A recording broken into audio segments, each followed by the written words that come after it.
Bonjour à tous.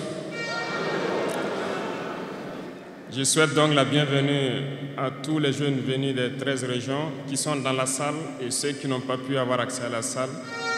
À tous les jeunes venus d'Afrique pour accompagner la jeunesse burkinabé, soyez les bienvenus au pays des hommes intègres.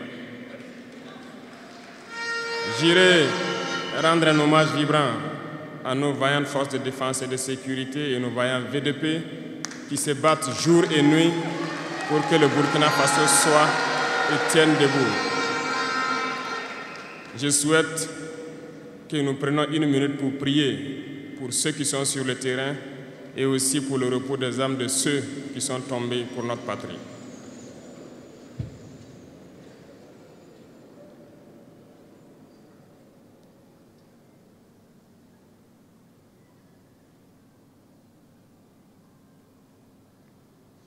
Je vous remercie.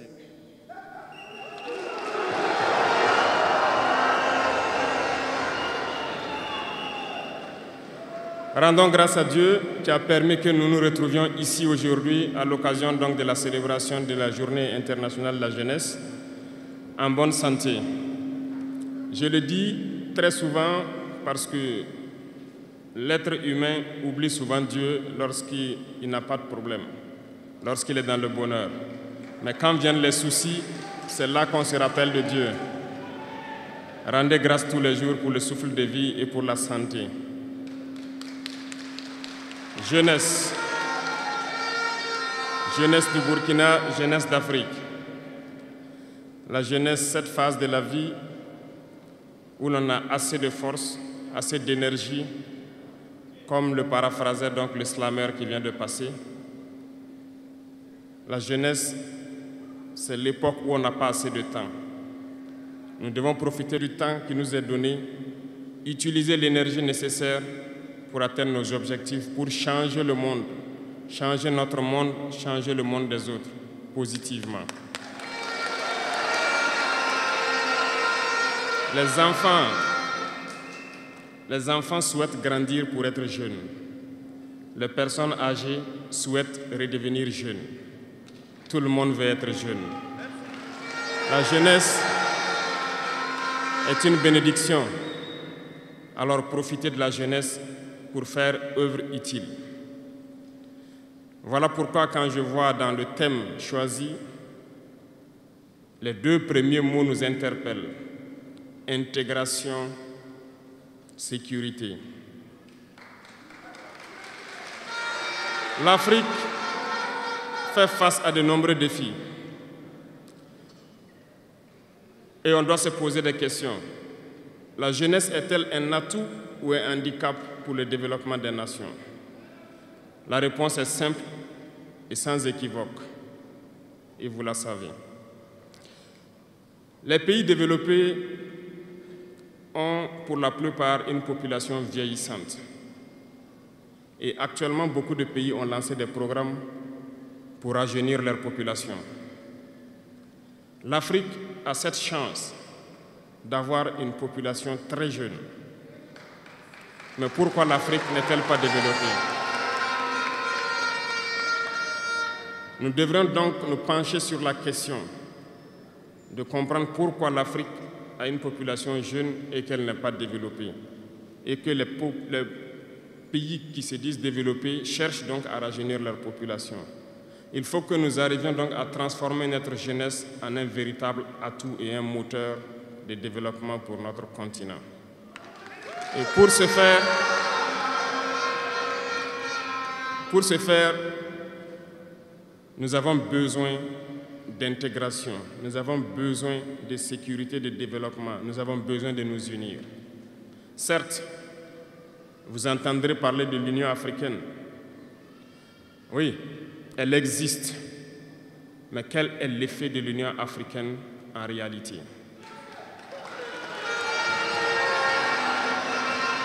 Nous ne pourrons pas parler d'intégration dans le thème et de ne pas parler de l'Union africaine.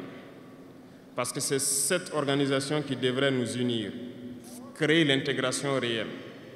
Mais nous sommes au regret de voir ces guerres qui persistent sur le continent africain.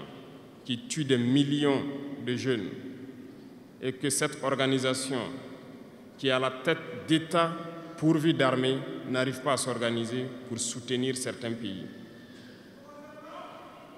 L'union n'est pas juste un mot. L'union, c'est un symbole. Et nous, jeunes, devrions apprendre leçon de cette situation pour nous unir, pour faire de l'intégration une réalité. J'ai été désagréablement surpris lorsque l'Éthiopie, qui abrite donc le siège de l'Union africaine, vivait un conflit. Et quand j'ai vu le Premier ministre se mettre en treillis et annoncer fermer l'université à Addis Abeba pour faire face à la menace, je n'ai pas vu l'action de l'Union africaine pour protéger ses sièges. Les États occidentaux, pour la plupart, voyaient Addis Abeba tomber, ont plié bagages et partir. L'Éthiopie s'est battue, a trouvé une solution interne et vit plus ou moins en paix aujourd'hui. Les enfants du Congo meurent depuis des années. Plusieurs autres conflits, tels au Soudan, existent sur le continent. Nous aurions aimé voir l'Union africaine générer les forces et toutes les stratégies nécessaires pour soutenir ces États pour qu'ils puissent retrouver la paix. Nous ne viendrons même pas parler de nous ici au Sahel. Depuis près de 10 ans, le Sahel est le théâtre du terrorisme international. Mais nous ne voyons aucun soutien de ces organisations pour trouver une solution à ce problème.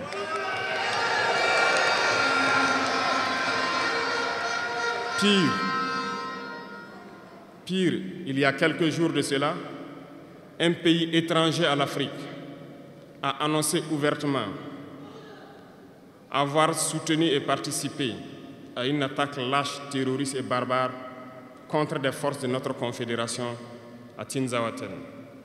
L'Union africaine n'a pipé aucun mot pour condamner cette ingérence. L'Union africaine n'a pipé aucun mot pour condamner cette ingérence d'un État extérieur à l'Afrique dans les affaires internes de nos États.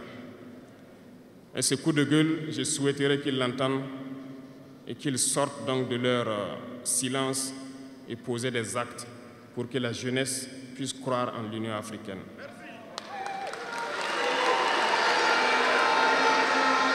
Il nous faut nous unir.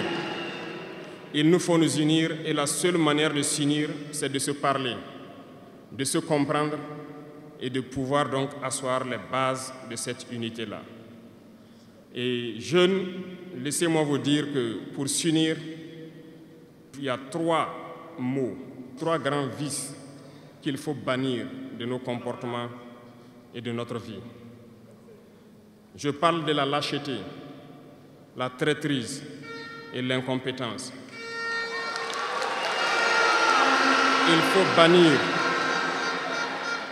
Il faut bannir ces 3 mots de notre mode de vie. Et je m'en vais vous expliquer pourquoi. La lâcheté recouvre beaucoup de vices. Un lâche a toujours peur. Et lorsqu'on a peur, on devient un esclave.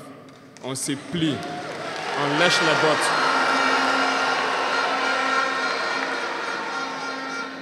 Nos ancêtres n'ont pas été lâches. Et si nous sommes lâches, nos enfants vont nous poser des questions. Imaginez qu'au Burkina, nous refusions de nous battre et nous acceptons de nous soumettre, de vivre l'esclavage. Demain, nos enfants grandiront. Ils se poseront des questions. Nos parents ont-ils été des lâches pour nous laisser dans l'esclavage? Que nous soyons vivants ou morts, nous allons le ressentir. Le lâche a peur. Et les impérialistes ont compris, ils essaient de faire peur aux leaders pour que vous soyez des lâches. Parce que quand vous êtes un lâche, tous les autres vices peuvent naître. On fait tout pour que nous ayons peur. Ils viennent dans nos palais, ils nous menacent directement ou des menaces voilées. Bien sûr, nous répondons comme il le faut. Ils essaient de nous faire comprendre.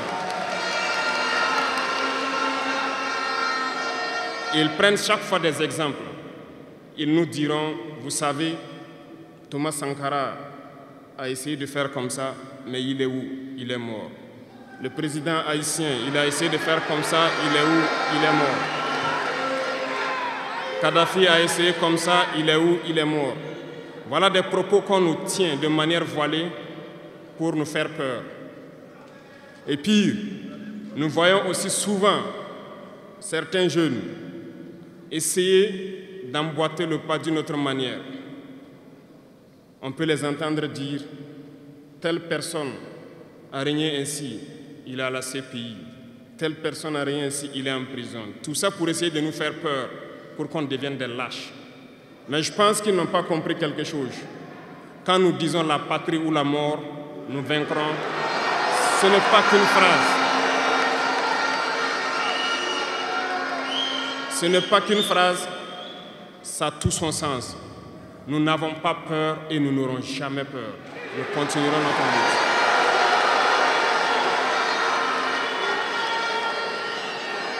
Ils ont fait peur sûrement à beaucoup de chefs d'État africains.